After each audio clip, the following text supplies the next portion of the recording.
안녕하세요. 오늘 제가 말씀드리려고 하는 부분은 캐나다 이민의 어떤 구체적인 방법이라든가 아니면은 캐나다 이민 프로그램을 자세하게 얘기해 드리는 그런 내용이 아니고요. 어찌 보면 조금 가볍게 들리실 수도 있고 혹은 의외로 무겁게 느껴질 수도 있지만 좀 캐나다 이민을 준비하시거나 계획하시는 분들이 한 번쯤은 고민하셨으면 하는 내용을 말씀드리려고 합니다.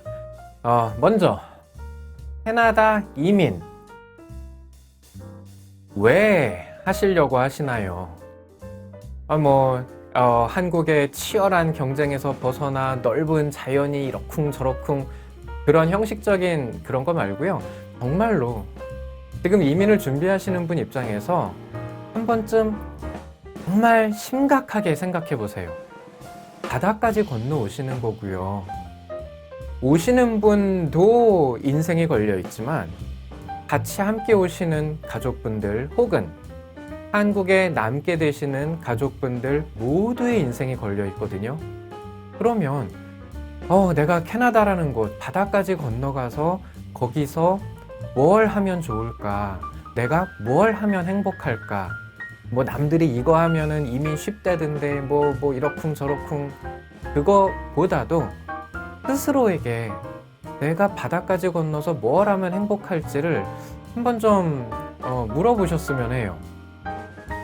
물론 희망사항이 무조건 현실이 되는 것도 아니고요. 이민은 아쉽게도 원치 않는 일을 하시면서 이민을 하실 수도 있을 거예요. 그런데 이 영주권이라는 게 영주권이 문자 그대로 그냥 캐나다 정부가 자, 한번 영구히 살아보세요. 여기까지인 거지 어떻게 해야만 행복하게 재밌게 캐나다에 계실 수 있는지는 가르쳐 주지 않거든요. 이게 그냥 막 영주권이라는 거 하나만 놓고 그냥 열심히 달려가시다 보면 영주권을 딱 받으시는 순간 뭔가 이룩하신 것 같고 기분 좋으실 수 있어요. 근데 저희 고객분들이 또 많이 하시는 말씀이 막상 영주권 받았더니 한 2주 정도 기분 좋던데요? 근데 그거예요. 그러다가 한 2주 정도 지나니까 이제 막막함이 다가오더라는 거죠. 아니 내가 이제 영주권은 받았는데 그 전까지는 이놈의 비자가 이것 때문에 내가 한국에서는 이런 것도 했고 이런 일도 할 수 있는데 캐나다까지 왔는데 내가 이런 걸 못하고 이런 답답함을 갖고 계시다가 영주권을 딱 받으셨더니 이제 막 뭔가가 다 될 것 같고 이제 시작하시면 될 것 같은데 현실은 근데 나 이제 뭐 하지? 이렇게 될 수 있는 거거든요. 한국에 이제 계시다 보면 특히 이제 한국에서 지금 사회생활 하시는 분들은 요즘에 아무리 많이 분위기가 바뀌었다 그래도 굉장히 쳇바퀴 돌리는 그런 사회에서 막 치열한 경쟁 속에서 지내시다 보니까 스스로에 대한 고민을 좀 덜 하실 수밖에 없는 환경인 것 같아요. 그래도 꼭 생각을 잘 해보시라는 거예요. 이 영주권이라는 게요. 내가 어떤 목표가 있고 그 목표를 향해서 가는 도중에 지나가는 하나의 정거장 정도가 돼야 되는데 이게 인생 끝 마지막 목표가 절대 아니거든요. 근데 막상 캐나다에 오셔서 나도 이제 영주권 받아야지 하면서 고민을 하시다 보면 다른 거 아무것도 안 보이세요. 그러면 나중에 영주권 받고 그때 고민이 들어가는데 무조건 틀린 건 아니지만 이왕이면 미리 고민을 좀 해보시고 차근차근 준비하실 수 있으면 좋지 않을까 그런 뜻으로 말씀을 드리는 거고요. 두 번째, 언제 캐나다 들어갈까요? 이거에 대해서도 많이 궁금해 하세요. 특히 한국에서 이제 오시는 분들은 많이 아시겠지만 한국은 비자가 필요 없어요. 무비자로 캐나다 입국이 가능하기 때문에 ETA 신청하시고 그냥 비지터로 들어오시면 되는 거예요. 그렇게 오셔서 좀 더 있어야지 하면은 뭐 비지터 연장하시면 6개월 정도는 또 무난히 더 계실 거예요. 이게 이제 뭐 캐나다를 그냥 관광으로 오시거나 혹은 나중에 언젠가는 내가 이민이든 유학이든 뭔가 할 건데 답사차 온다라는 마음으로 오시면 괜찮은데, 언제 문제가 생기느냐. 이민을 이제 고민하실 때 보면요. 내가 이민을 가야 돼? 아니면 한국에 있어야 돼? 이 고민은 좀 오래 하시는 것 같아요. 그런데 이민 가야지 하고 결심을 딱 하시는 순간, 그때부터 누가 쫓아오는 사람도 없는데 갑자기 모든 게 막 빨라져요. 마음은 급해지고. 물론 뭐 저는 그런 어떤 마음이신지를 아니까 그럴 때 뭐 캐나다 좋죠. 특히 요즘에 이런 프로그램이 나왔고요. 혹은 이거 조만간 시작할 건데요 하면서 좋은 말씀만 드리면 저야 뭐 돈 벌죠. 근데 오시는 분 입장에서 그게 최선이냐는 거죠. 비지터로 오실 때 실수하시는 게, 가족분들이 다 오시는데 뭐 한국에서 집이며 뭐 회사며 이런 거 다 정리하시고 그냥 오세요. 뭐 캐나다도 사람 사는 곳인데 일단 가면 뭐든 되겠지 라는 마음으로 오시는데, 현실은 뭐 되면 정말 다행인데요, 현실은 그렇지 않은 경우가 더 많거든요. 특히 신분이 불안정한 상태이기 때문에 뭘 하시려고 그래도 뭐 워크퍼밋이나 스터디 퍼밋이 있어도 불안한 마당에 아무것도 없거든요. 주정부 신분증조차 만드시기 힘들고요. 운전면허증조차 받기 힘드세요. 그렇게 불안한 상태가 되고 시간에 이제 쫓기는 거예요. 시간은 계속 가거든요. 그러다 보면 이제 초조해지세요. 막 다급해지시고. 그때쯤 온갖 유혹의 손길들이 이제 막 보이기 시작해요. 평소 같으면 말이 돼? 저런 누가 저 바보같이 저런 사기를 당해, 이렇게 생각하셨던 분들이 막상 쫓기는 입장이 되시면 그런가? 나도 저렇게 해야 되나? 특히 막 주변에서 뭐 어때? 다들 그렇게 해. 혹은 뭐 워크퍼밋 없으면 어때? 현금 받고 일하면 세금도 안 내고 좋지 뭐. 막 이런 말씀 들으시면 그런가? 뭐 일단 나도 뭐 먹고 살아야 되는데 하면서 스스로 이제 막 합리화를 시키시려고 노력하시면서 워크퍼밋 없이 일하실 수 없다라는 걸 아시면서도 이제 그런 길을 또 가시게 되는 경우도 많아요. 물론 또 그렇게 해서 잘 풀리는 케이스도 있지만, 대다수의 많은 경우는 결국에는 이용당하시고 피해보시고 남 좋은 일 하시고, 그렇게 이제 시간과 에너지가 다 바닥난 그 순간에 이래서 해외 나가면은 한국 사람 조심하라더니 이런 거였나, 뭐 이제 막 별하별 온갖 불만과 이런 게 이제 막 나오세요. 아쉽지만 늦은 거죠. 그래서 보통은 이제 저도 말씀드릴 때 비지터로 오시는 것보다는 스터디 퍼밋이나 워크 퍼밋이라도 받고 오세요 라고 말씀드리는 게, 그걸 받으신다고 이민 되느냐? 그건 아니에요. 다만 최소한 신분은 일정 기간 안정이 되거든요. 그게 뭐 2년이든 혹은 뭐 그 이상이든 신분이 안정이, 영주권까지는 아니지만 어느 정도는 안정이 되기 때문에 좀 평소와 같은 정상적인 판단들을 하세요.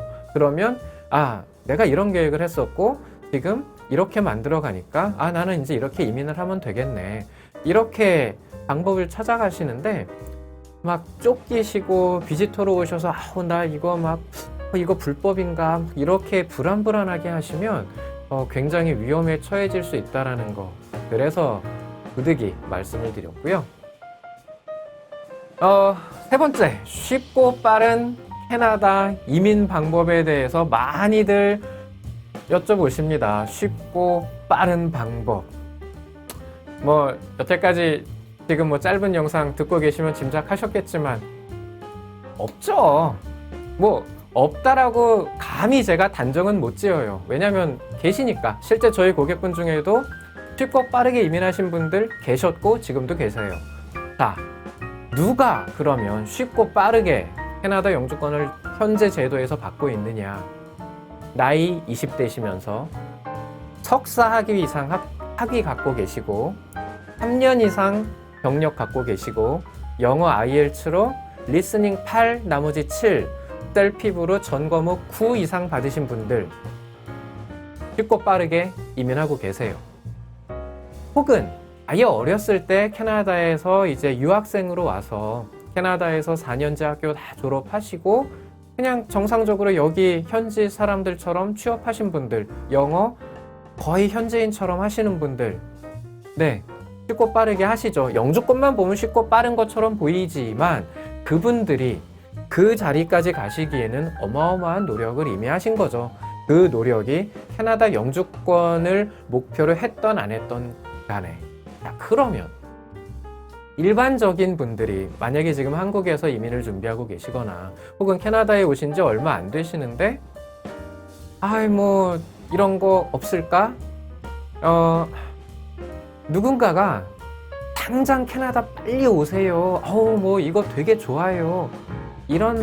이렇게 얘기를 하면서 부추기고 있다면 뭐 그게 다 틀린 말은 아닐 거예요. 하지만 한 발짝 뒤로 물러서서 냉정하게 한번 생각해 보세요.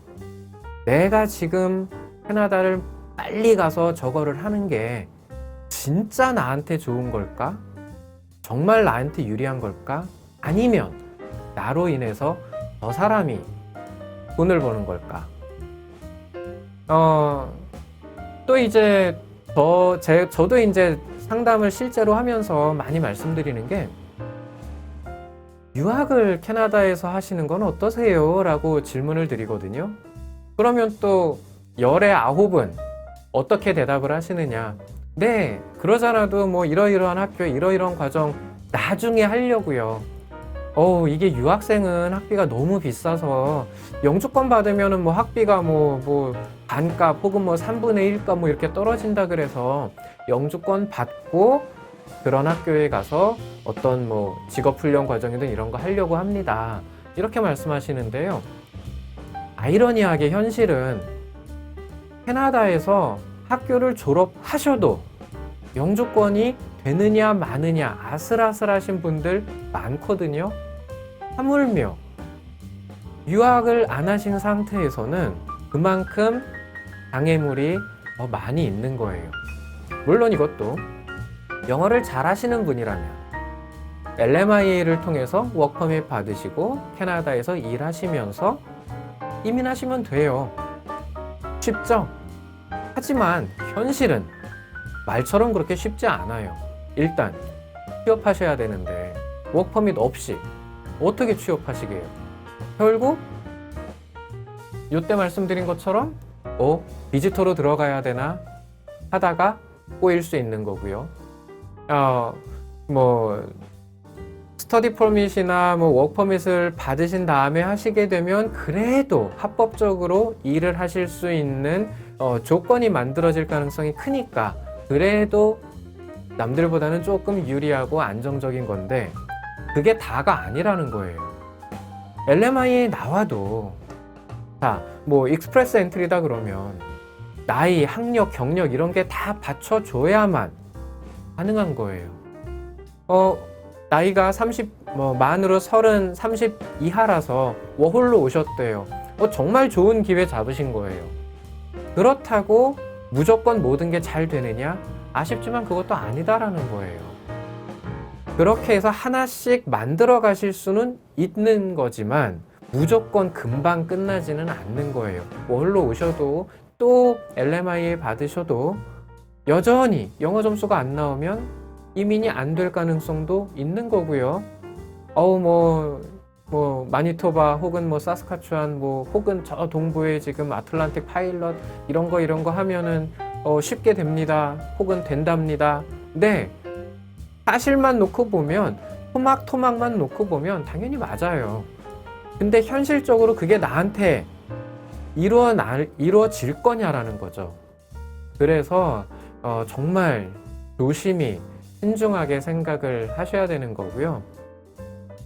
아니, 이민회사를 하는 사람이 또 이민 컨설팅을 하는 사람이 길을 좀 쉽게 잘 안내해 주면서 꿈과 희망을 주지는 못할 망정 왜 저렇게 부정적이고 나쁜 말만 하느냐 이렇게 지금 생각하시는 분들 계시겠지만 죄송합니다. 제가 이렇게밖에 말씀드릴 수가 없어요. 아까도 계속 말씀드리지만 가족 모두의 인생이 걸려 있거든요. 가족 모두의 인생. 정말 신중하고 심각하게 여러 가지를 고민을 하셔야 되는데 뭐 고민만 하신다고 또 되는 것도 아니고 한국에 계시면서 모든 거를 완벽하게 해서 오실 수도 없는 게 사실은 뭐 현실이기도 해요. 하지만 제가 부탁드리고 싶은 말씀은 너무 막연하게 그냥 다 잘 될 거야 혹은 누군가가 당연히 돼요. 다 됩니다. 라고 얘기한다면 한 번은 좀 냉정하게 바라보시라는 거고요. 기분 내시고요. 뭐 기껏 안 좋은 얘기 잔뜩 해놓고 막판에 와서 기운 내시라고 말씀드리려니 저도 좀 뻘쭘하지만 꼭 기운 내시고 차근히 준비하시면 됩니다. 캐나다 어디 안 가요. 뭐 이민 제도가 자꾸 뭐 바뀌고 늘 변화가 있는 거는 맞지만 그렇다고 막 무조건 빨리 오는 것보다는요. 또 말씀드리지만 빨리 오시면 사실 저 좋아해요. 어떤 말씀 듣고 싶으신지 대충은 알고요.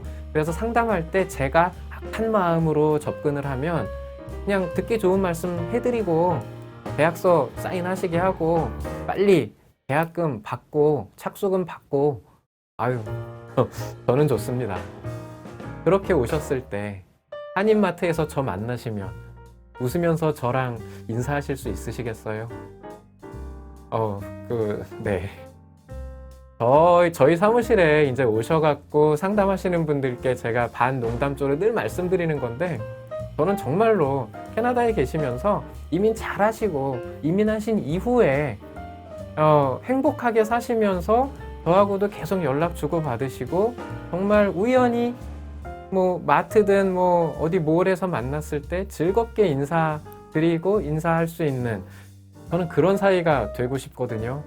근데 그렇게 되려면 오시는 분이 조금은 냉정하게 바라보셔야 그리고 나에게 이러한 리스크가 있을 수 있겠구나 라는 거를 미리 아셔야만 좀 더 가능성이 높아집니다. 그래서 이렇게 말씀드리는 거고 한국에 계시는 동안 다른 거 없어요. 뭐 저 앞으로 2년 후에 이민할 건데요. 뭐 이런 경력 쌓으면 좋을까요?